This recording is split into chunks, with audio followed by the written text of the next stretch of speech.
Now, I can't express to you guys how different it is to watch an event live versus at home. And I'm saying that in a way where I'm trying to motivate people. At some point in your life, you have to go to a show.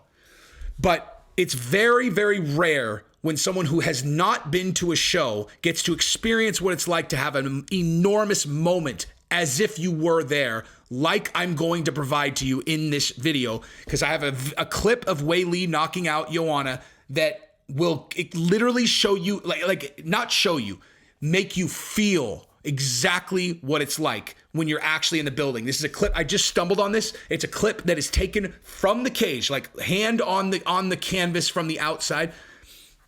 And I'm going to make you listen to a preamble first because I want you to actually hear it and see it the way that you should hear it and see it. And I'm going to help prepare you for that before I show it to you. This is not meant to like pad the runtime, nothing like that. I genuinely want to set the stage so you can experience this the way that I do, having been to so many of these shows, okay? I went to 270, I went to 271, I went to 272, I went to 273, I went to 274, okay? Very good seats in all of them. 274, we were in the front row of the upper section. 273, we were in the front row of the entrances. 272, 10th row. 271, front row. 270 floor seats. Okay, 277, we're going to be in the front row again. And I'm doing that because the experience of being there live is not duplicatable at home. You can't experience it at home the way that you do when it's live. And I'm not saying that as like a check me out, I'm doing it, you're not. I'm saying like you need to go to a show. Like you have to go to a show. And the thing is, when there's a big moment in a show, it's impossible to even explain. You can't experience it like that. Like like when someone gets knocked, like when Weilei knocks out Joanna, as an example, and you're at home, you're like, oh, you got a room full of people. It's like, damn, it's awesome. Of course. Okay. When there's a war, right? Like you got two guys warring in there.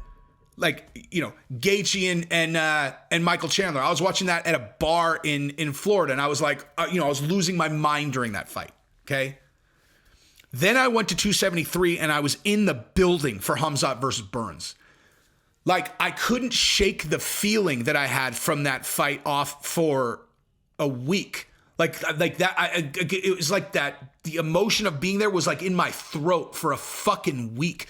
I hurt myself, dude. Like we were in the front row with with a pole right in front of us, and I was slapping this it's actually a table, it wasn't even a pole. I was slapping this thing so fucking hard. Like it's like involuntary spaz shit. By the way, I heard that, spaz is a fucking slur now. A bunch of fucking spazzes trying to redefine words. Spaz is a slur. Good luck with that one. Anyway, you can't understand. And I'm giving you this context because I'm going to set the table for this fucking Weilei moment right here and then let you experience it as you would if you knew what it's like to be there in person, because you will now. So first of all, I predicted Joanna to win this fight. Okay, I bet on Joanna to win this fight. I made it crystal clear to everyone. I thought Joanna was going to win this fight. Okay, and if you watch my live stream, this is a very simple thing to do. If you don't believe me, go to my live stream from 275 and just go look during Weilei's entrance. Because exactly what I said during the entrance, okay? The second that Weilei emerged from backstage, I looked at her, I heard the crowd, and I went, oh shit, I forgot this is in her fucking hometown.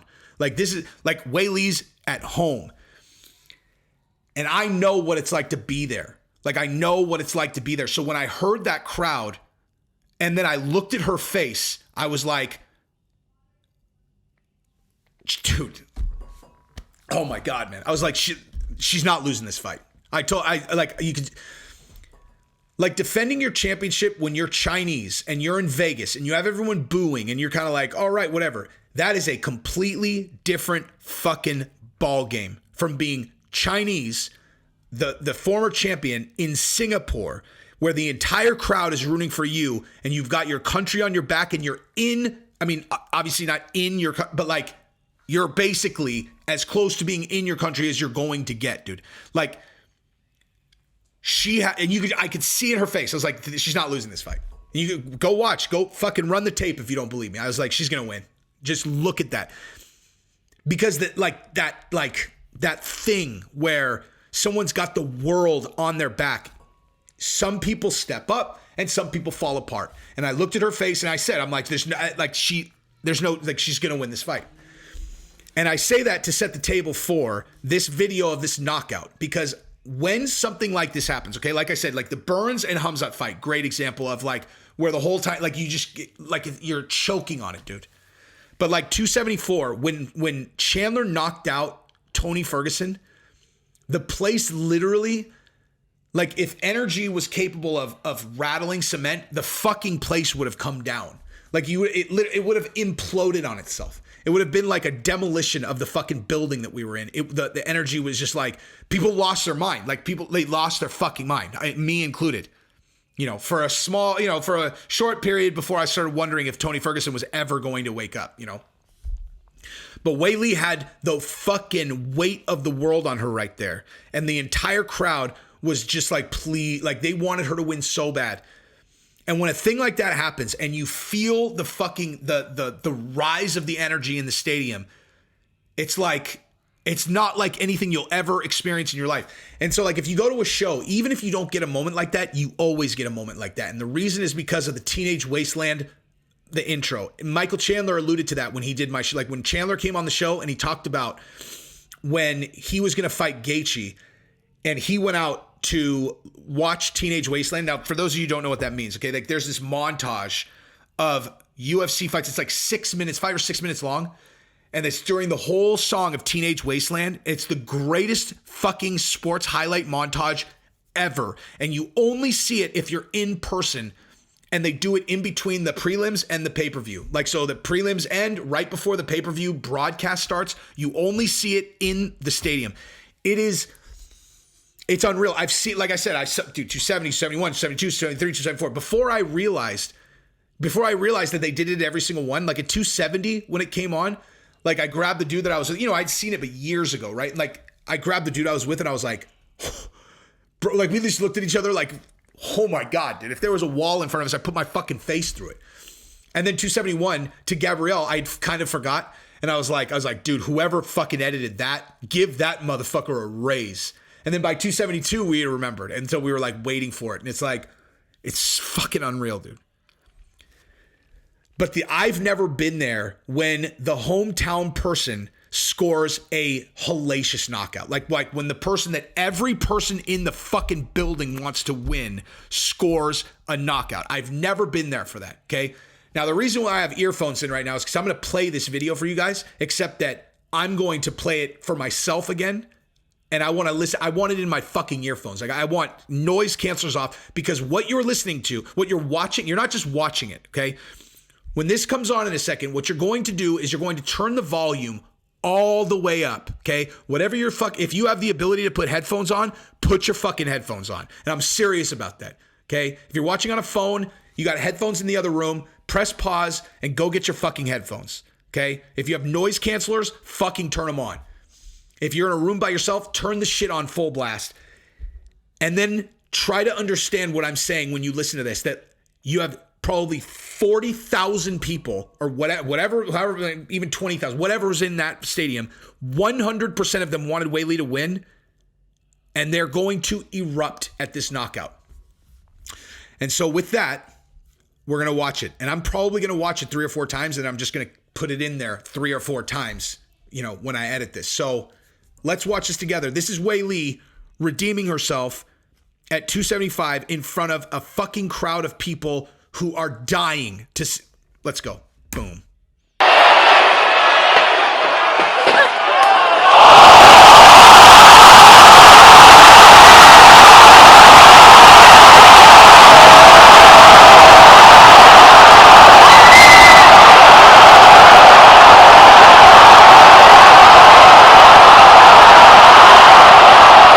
Let's run that back one more time.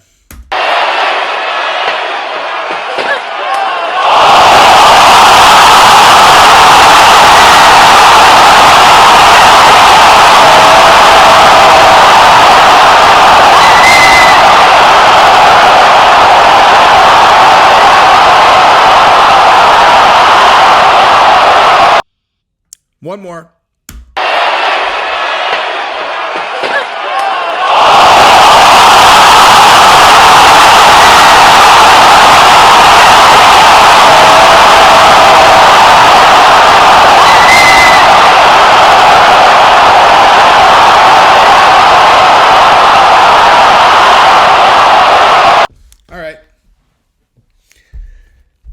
So imagine being Weilei in there, dude.